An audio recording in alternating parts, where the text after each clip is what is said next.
नमस्कार दोस्तों, मेरा नाम है राहुल यादव और आप सभी का स्वागत है इन्वेस्ट राइट की एक नई वीडियो में। आशा करता हूं आप सभी लोग स्वस्थ होंगे। दोस्तों, आज की वीडियो का टॉपिक है top 5 high returns mutual funds in India. देखिए, म्यूचुअल फंड के बारे में नेगेटिव बातें तो काफ़ी हो रही हैं, लेकिन कुछ पॉजिटिव बातें भी करनी ज़रूरी हैं। ऐसा नहीं है कि म्यूचुअल फंड ने हमेशा ही लोगों को लॉस दिया है। अभी पिछले कुछ टाइम से मार्केट डाउन है तो हमें म्यूचुअल फंड में थोड़ा सा लॉस देखने को मिल रहा है, लेकिन अगर आप लंबे समय के लिए म्यूचुअल फंड में निवेश करते हैं तो म्यूचुअल फंड आपको बहुत बढ़िया रिटर्न्स भी बनाकर देता है। हमने पास्ट में ऐसा देखा भी है। तो आज की वीडियो में 5 ऐसे म्यूचुअल फंड आप लोगों के सामने मैं रखने वाला हूं जिनके रिटर्न्स पास्ट में हमने देखे हैं, काफ़ी शानदार रहे हैं। सभी कैटेगरी के म्यूचुअल फंड्स में आप लोगों के साथ शेयर करूंगा। और दोस्तों, साथ ही एक कमेंट भी मैंने आज की वीडियो में रखा है, उस पर हम लोग लास्ट में चर्चा करेंगे। देखिए, कमेंट भी आप लोगों के लिए बहुत इंपॉर्टेंट है, क्योंकि कुछ कंफ्यूजन लोगों के मन में चलते रहते हैं। तो आप लोगों के मन में भी अगर कोई कंफ्यूजन है, आप लोग भी कमेंट कर सकते हैं। धीरे धीरे एक दो कमेंट्स में सभी वीडियो में ले रहा हूं और उन पर हम लोग चर्चा भी कर रहे हैं। तो चलिए स्टार्ट करते हैं। आज की वीडियो आपके लिए काफ़ी इंफॉर्मेटिव है, बहुत ही ध्यान से देखिएगा और समझिएगा। पहला फंड है Motilal Oswal large and mid cap fund. देखिए, large and mid cap fund है, ये आपके पैसे को लार्ज कैप में भी निवेश करेगा और मिड कैप में भी निवेश करेगा। सेबी का नियम यहाँ ये कहता है कि आप large and mid cap category में मिनिमम 35% पैसा लार्ज कैप में निवेश करेंगे और मिनिमम 35% पैसा आप मिड कैप में निवेश करेंगे। बाकी का जो 30% बचेगा उसको आप लार्ज कैप, मिड कैप या स्मॉल कैप कहीं भी रख सकते हैं। तो ये जो फंड है ये Motilal Oswal large and mid cap है। अब हम लोग इसको डिटेल में समझते हैं। एक्सपेंस रेशियो 0.48% का है और फंड साइज 7,710 करोड़ का है। लमसम भी कर सकते हैं, एसआईपी भी कर सकते हैं। अगर मैं रिटर्न्स पर बात करूं, देखिए पिछले 6 महीने में 19% के रिटर्न्स हैं, पिछले 1 साल में 49% के रिटर्न्स हैं, पिछले 3 साल में 29 है और पिछले 5 साल के जो रिटर्न्स हैं वो 28% से ज़्यादा रहे हैं। तो देखिए, रिटर्न्स कितने शानदार इस म्यूचुअल फंड ने बनाकर दिए हैं। अगर आप डाइवर्सिफिकेशन देखें, मिड कैप में 37% है, लार्ज कैप में 35.9 लगभग 36% है और स्मॉल कैप में लगभग 24% का निवेश है। ये हमें कुछ डाइवर्सिफिकेशन देखने को मिलता है। होल्डिंग्स जोमेटो है, ट्रेंट लिमिटेड है, कल्याण ज्वेलर्स है, भारती एयरटेल लिमिटेड है। ये कुछ हमें होल्डिंग्स देखने को मिलती हैं।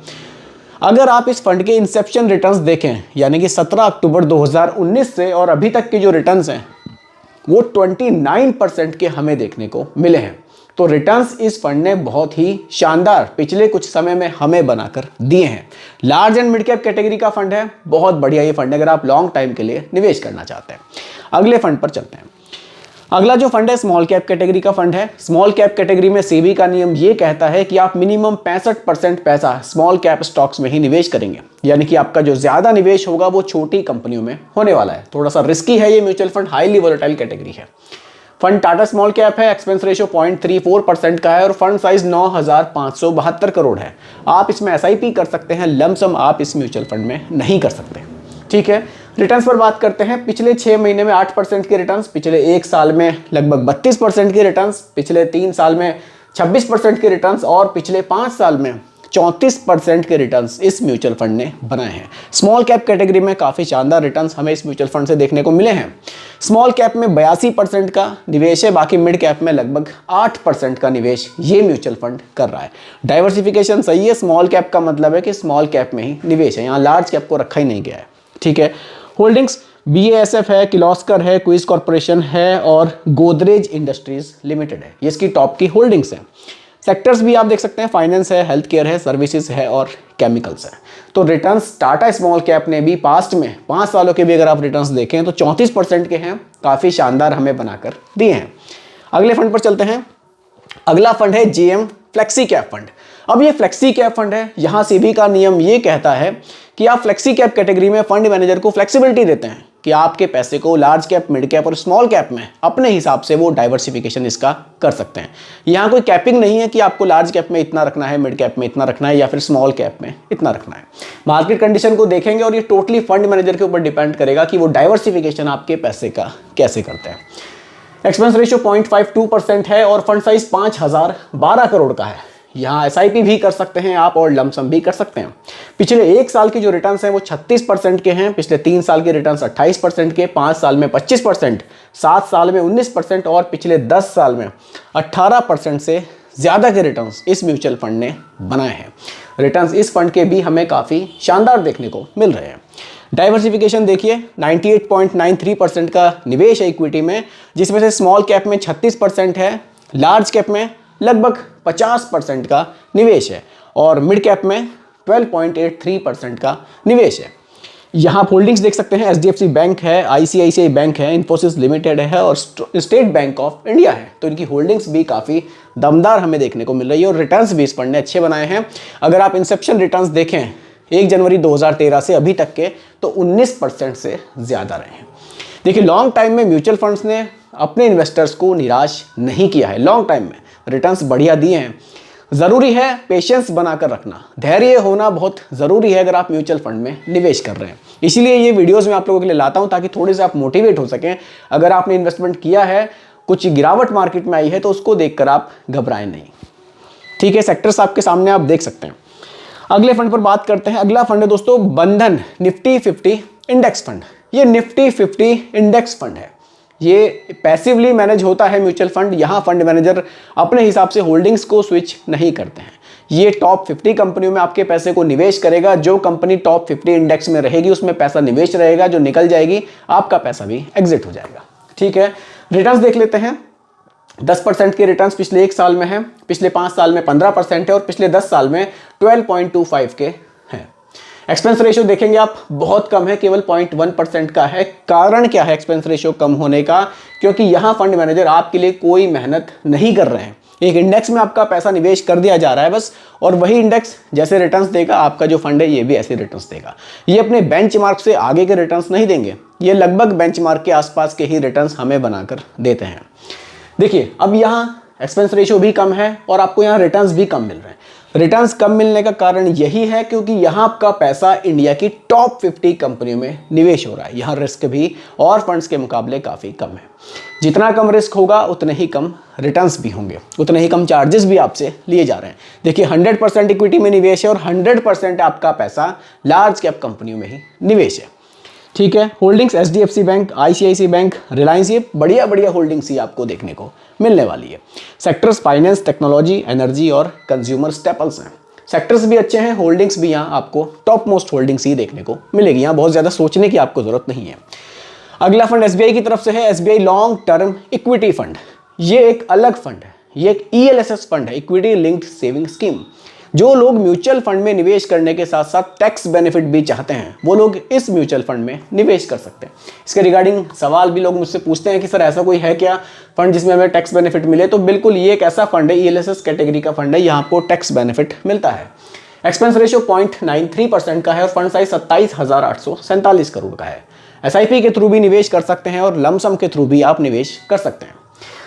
लेकिन एक चीज़ ध्यान रखिएगा, जो भी पैसा आप यहाँ निवेश करेंगे वो आपका पैसा मिनिमम 3 साल के लिए लॉक कर दिया जाएगा, क्योंकि इस पर आप टैक्स बेनिफिट ले रहे हैं। इस चीज़ को ज़रूर ध्यान रखिएगा, जो भी निवेश होगा 3 साल से पहले उसको आप रिडीम नहीं कर पाएंगे। कुछ लोगों को लगेगा थोड़ा अजीब है, लेकिन मैं कहूँगा बहुत अच्छी बात है। 3 साल तो कुछ भी नहीं है। जब हम निवेश कर रहे हैं तो कम से कम 5-7 साल के लिए हमारा पैसा लॉक होना चाहिए, तभी वो पैसा बढ़ता है। ये जो ऑप्शन मिलते हैं ना हमें कि कभी भी पैसा रिडीम कर लो, ये हमारे पैसे को कभी बढ़ने ही नहीं देते। हमें लगता है कि बढ़िया सुविधा है, लेकिन बढ़िया सुविधा नहीं है। अगर हमारा पैसा वाकई लॉक रहेगा ना 5 साल 7 साल के लिए, तो देखना वो बहुत अच्छा बढ़ेगा।